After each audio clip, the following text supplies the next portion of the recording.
Meu nome é Natália Ribeiro, tenho 30 anos, tenho 2 filhos, um de 9 e um que vai fazer 3 anos. Sou casada e moro aqui em Itapevi. Então, eu descobri em 2016, em outubro, comecei a escovar os dentes e sangrava, já fora do normal, né? E até aí, beleza. Fui no dentista, o dentista falou que não tinha nada e pediu pra eu marcar, né, com o clínico, com alguém que pudesse realmente verificar o que eu tinha.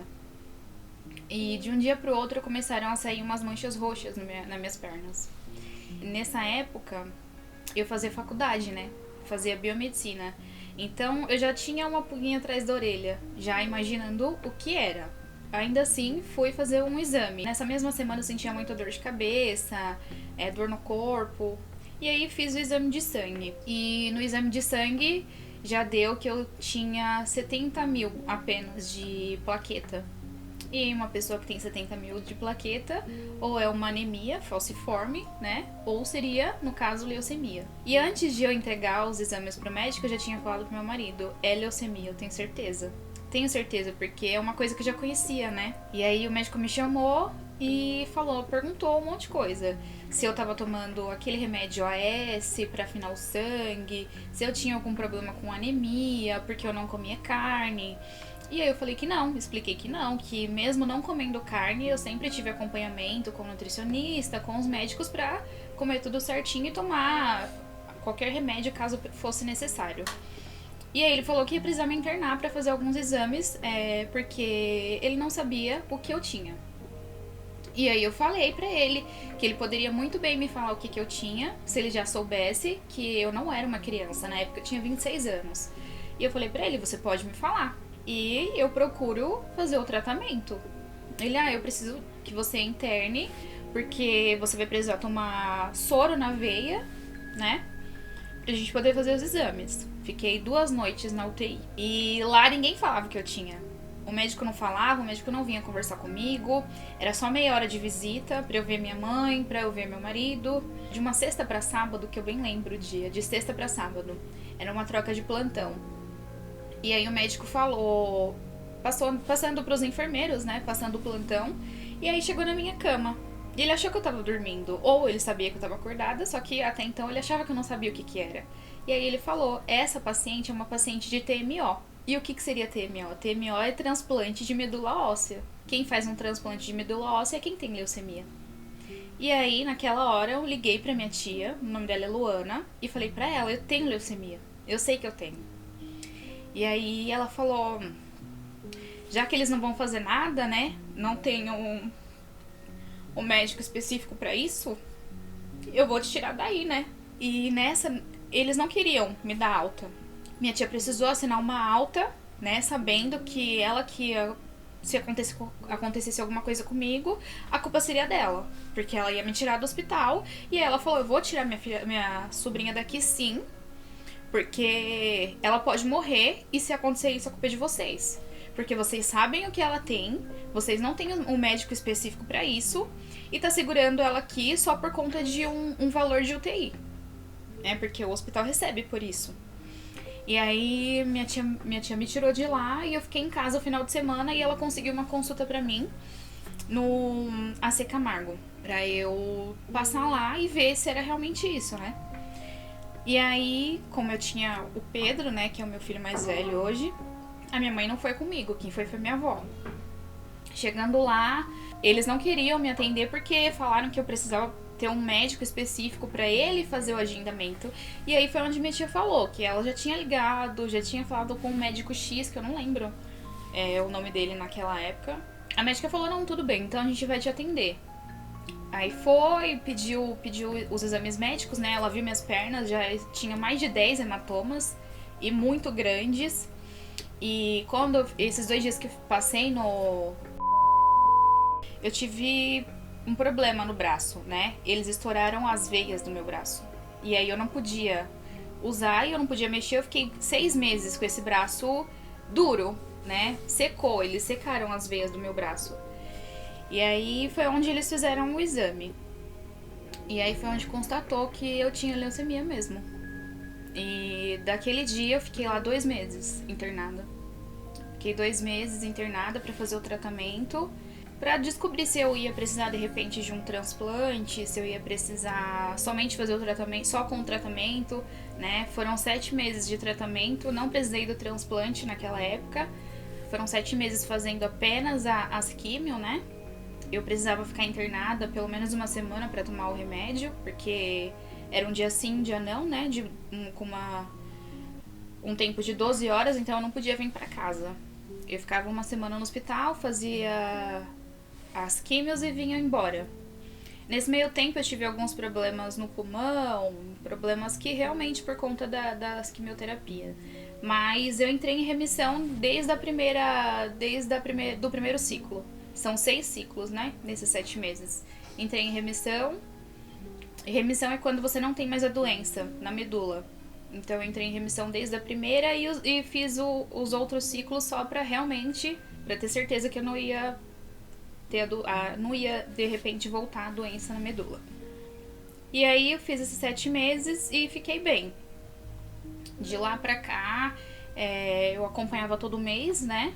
Todo mês eu passava em consulta, fazia exames pra ver se realmente eu não tinha doença no sangue, né? A médica ainda me falou que geralmente quando a gente faz assim, né?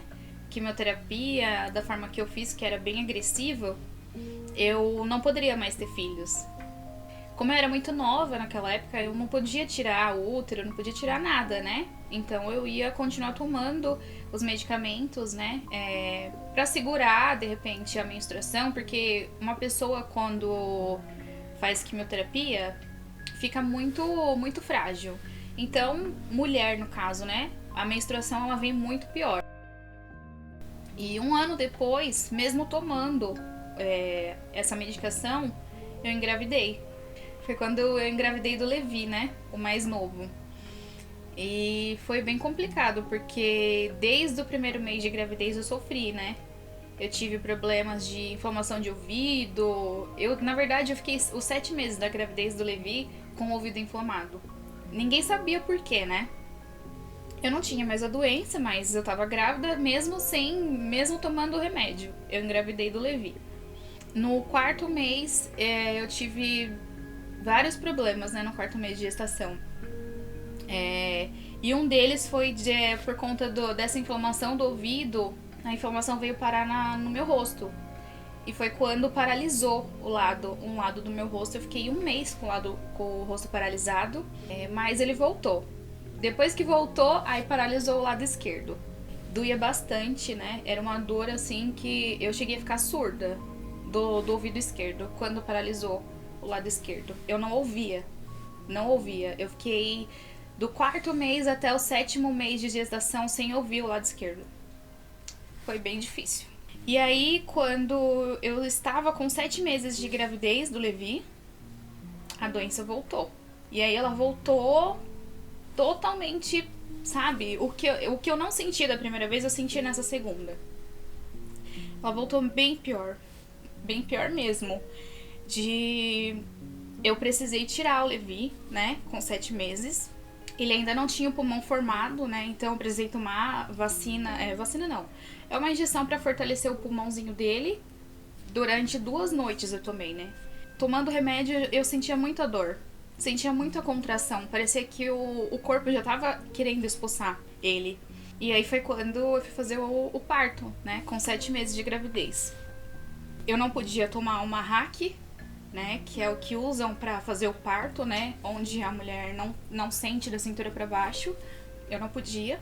Eu tive que fazer o parto do meu filho com anestesia geral. Meu marido não pôde participar do parto do meu filho, porque o médico já explicou pra ele desde o início que ia ser muito complicado.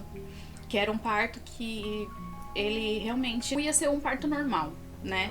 Então ele não pôde participar. O Oliveira nasceu super saudável, ele não teve nenhum problema, mas ele precisou ficar 30 dias internado, né? Na UTI, pra que ele aprendesse a respirar sozinho. Na sala de cirurgia, eles acabaram rompendo uma veia do meu útero. Então foi preciso fazer uma esterectomia, que é tirar o útero e os 2 ovários, né? Então Foi uma cirurgia bem complicada. Foram mais de 5 horas, né, dentro da sala cirúrgica. E eu tive uma hemorragia muito grande. No parto do Levi, eles usaram mais de 6 bolsas de sangue para estancar essa hemorragia. E essa hemorragia só foi segura quando eles tiraram o útero, que eles descobriram que era a veia do útero que tinha estourado. E aí, de lá, eu saí da sala cirúrgica meia-noite, mais ou menos, com todo mundo desesperado, né? Porque não sabia o que estava acontecendo, os médicos não davam nenhuma resposta para ninguém. Mas eu saí assim, eu não consigo nem explicar como eu saí dali de dentro, sabe? Foi realmente Deus, porque eu poderia não ter acordado. Assim como o médico falou pro meu marido, a gente fez o que pôde, né? Seu filho tá bem, seu filho tá salvo. Ela não acordou. Eu fiquei mais de 1 hora dentro da sala cirúrgica sem sair porque eles estavam esperando eu acordar da cirurgia. E eu não acordei. E eles falaram pra minha família, agora é com Deus. Porque o que nós médicos podia fazer, a gente fez. Agora é esperar. Quando eles me tiraram de dentro da sala cirúrgica, que passaram ali, e minha mãe, meus irmãos estavam ali, eu ainda acordei. Eu acordei, eu vi eles e dormi de novo, né? E aí eu já acordei dentro da UTI, né? Na UTI mesmo, após o Levi nascer, eu já comecei a tomar a medicação, que seria a quimioterapia, para começar um novo tratamento. Esse tratamento não foi um tratamento fácil, eu tomei mais de 60 quimioterapias. Foram quatro tipos de químio diferentes, porque a doença não ia embora. O primeiro remédio que eu tomei segurou só 30%, tirou só 30% da doença da minha medula. E aí precisou de um remédio diferente, esse remédio só tinha nos Estados Unidos. E o médico não sabia mais o que fazer, porque não tinha, todo o remédio que ele colocava não dava certo. E foi onde ele falou, agora a única coisa que vai te salvar vai ser um transplante, né? A gente já tentou de tudo, todo tipo de química que a gente podia fazer pra tentar eliminar a doença da sua medula, a gente já fez. Então agora o que a gente vai conseguir mesmo vai ser o transplante. Eu já estava na fila do transplante desde 2016, né? Essa recaída foi em 2018. Então eu já estava na fila. Pra descoberta da pessoa que poderia me doar a medula, era dos Estados Unidos. Só que ele não podia vir pra São Paulo na época, porque ele trabalhava viajando e ele não conseguiu colocar uma outra pessoa no lugar dele. E aí voltei pra fila. Deus foi tão bom comigo que, fora essa pessoa dos Estados Unidos, eu tive mais 2, que era uma moça aqui de São Paulo mesmo, né? Eu tava até internada já na época pra poder fazer o transplante. Ela foi chamada pra fazer os exames pré-operatórios pra ter certeza que ela não tinha nada, né? Porque não podia ter nada. Ela tinha um problema de pele, então ela não podia ser uma doadora na época. E eu também não podia esperar, né? Eu tinha um prazo de vida. E desde 2016 a gente já tinha feito um exame de compatibilidade, eu e os meus irmãos. Os meus 2 irmãos eram compatíveis 50% comigo. Só que o médico falava que precisava ser 100%, porque era uma chance muito maior de eu sobreviver. Porque quando a gente faz um transplante com uma pessoa da família, eu iria precisar, no caso, fazer rádio, né? E rádio, ela é bem mais complicado, porque você se submete a uma radiação 3 vezes por dia durante 1 semana. E pode ser que você não consiga, né? E depois de tudo que eu passei, de remédios quimioterápicos que nenhum davam efeitos, era bem complicado. Dentre os 2 irmãos que eu tenho, a gente já sabia que poderia ser somente meu irmão, né? Porque ele é mais novo, ele é homem. E a minha irmã, como ela já tinha uma filha, ela também não poderia me ajudar tanto. Então, o médico decidiu que seria meu irmão. Meu irmão, ele precisou tomar umas injeções, né? Pra poder multiplicar a medula dele, pra que ele conseguisse fazer essa doação pra mim. E ele ficou comigo no hospital durante 4 dias pra poder tomar essas medicações, né? Essas injeções. E depois desses 4 dias ele conseguiu fazer a doação pra mim. E não foi uma coisa tão complicada como as pessoas acham, né? Que vai furar a medula dele ou algo do tipo. Ele só fez uma transfusão de sangue. É só isso mesmo, o transplante. E aí foi o que me salvou, porque uma semana antes eu tinha feito o exame da medula que a gente faz, né? Pra ter uma noção de como que tá a medula. E Deus foi tão bom comigo que quando eu fiz esse exame eu só tinha 3% da doença na medula. Então, com o transplante, eu ia zerar a minha medula e ia voltar a ter a minha vida normal, né? E depois do transplante, eu tô aqui. Já fazem 2 anos. Graças a Deus, nunca mais voltou e eu creio que jamais vai voltar. Meu irmão, super bem. Ele ficou ruim assim só no dia, né? Que tirou, que por conta também que multiplicou bastante, né? A medula.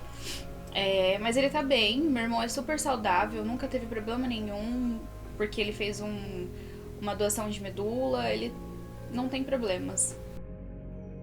Família pra mim sempre foi o meu alicerce, né?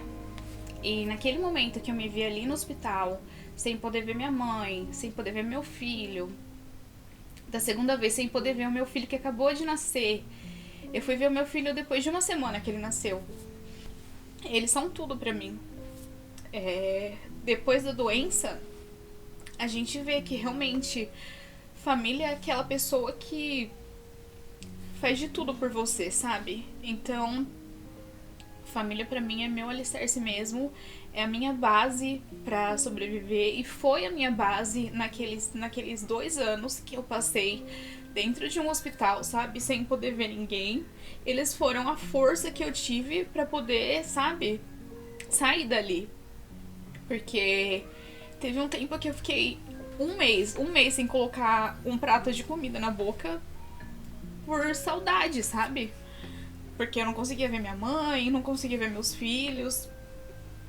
E só naquele mês eu emagreci 25 quilos. E eu sei muito bem como aquilo me doeu, como aquilo me machucou. Mas no dia que eu falei, não, eu preciso comer, porque eu tenho uma família. Eu tenho 2 filhos pra criar. E se eu não comer, eu sei que daqui eu não vou sair nunca mais. Deus quis me usar, sabe? Porque a minha família não era tão, sabe? Todo mundo tão apegado um ao outro. Existem hoje ainda muitos conflitos na família, mas eu acho que a doença veio, sabe? Pra mostrar que a gente precisava se unir, se apegar mais a Deus, buscar mais a palavra, sabe? Então, isso foi o que me ajudou muito. Muito mesmo. Quantas e quantas noites eu não conseguia dormir e eu tava ali, sabe? Eu e meu marido no hospital. E a única coisa que eu fazia era orar. E era o que me ajudava muito. Então hoje eu sei que a doença me tirou o cabelo 2 vezes, a doença me tirou alguns quilos, tirou momentos de ver o meu filho aprendendo a falar a primeira palavra, mas ela não me tirou a fé em Deus. Porque foi com a fé que eu tenho nele, que eu sobrevivi até aqui. A gente tem 2 opções, né? Ou você tem fé, que você vai ficar bem, crendo que Deus vai te, sabe, te dar o alicerce, vai te mostrar que tem uma pessoa que vai poder te doar, ou você vai entregar sua vida pra doença e você vai morrer. Então, foi com a fé que eu tenho nele que eu tô aqui hoje. Muitas pessoas no hospital hoje precisam de um sangue, de uma plaqueta, porque quando a gente fica internado, sangue, plaqueta é uma coisa que a gente necessita todos os dias. Eu, dentro do hospital, por dia, eu usava mais de 1, 2 bolsas de sangue, mais de 7 bolsas de plaqueta pra conseguir tirar um hematoma do braço, que a doença acabava trazendo. Tem mais de uma pessoa, mais de 2, 3 pessoas que morrem por dia porque não tem um doador. Eu tive a sorte de ter 3 pessoas ali, sabe, no banco, que poderiam me doar, fora os meus 2 irmãos. Mas existem pessoas que morrem hoje porque fica mais de 1 ano, mais de meses na fila de um transplante universal. É um transplante universal. Eles buscam pessoas de vários lugares do mundo e não conseguem. Eu tive essa sorte, mas e quem não tem? Tem muitas pessoas que precisam, sabe, de uma bolsa de sangue. Tem vários hospitais hoje dizendo que estão com falta de sangue. Não custa. É coisa de meia hora que vai tirar do seu dia, meia hora, pra você salvar uma vida. Hoje eu vejo que não existe limite quando você pensa que você tem uma vida e que você precisa viver essa vida. Então, limite não existe.